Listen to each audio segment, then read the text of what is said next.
Ditinggal beli sate, motor milik Ahmad Budiono, 51, seorang karyawan swasta yang tinggal di Desa Pesantren, Kecamatan Tembelang, Kabupaten Jombang raib digondol maling, pada Minggu, 9 Februari 2025, sekitar pukul 11.30 waktu Indonesia Barat.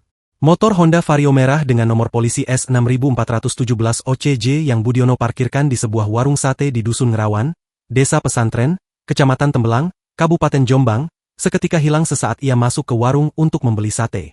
Menurut keterangan Kapolsek Tembelang, AKP Fadilah, pelaku mencuri sepeda motor milik Budiono yang ketika itu terparkir di depan warung sate dengan kondisi kunci masih tertancap.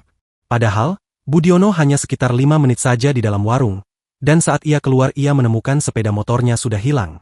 Aksi pelaku juga sempat terekam kamera CCTV di tempat kejadian perkara. Dalam rekaman CCTV tersebut, pelaku datang dengan berjalan kaki. Pria tersebut menggunakan topi, kaos berwarna putih keabu-abuan dan celana jeans biru pendek. Saat tiba di depan warung sate itu, terlihat pelaku sempat basa-basi mengobrol dengan 2 orang pengunjung yang baru tiba di warung. Setelah itu, tanpa pikir panjang, pelaku langsung menuju motor tersebut dan tancap gas membawa sepeda motor milik Budiono. Korban juga sempat diberitahu oleh warga sekitar jika ada seorang pria yang tidak dikenal membawa sepeda motor korban. Korban pun langsung melaporkan kejadian itu ke pihak berwajib.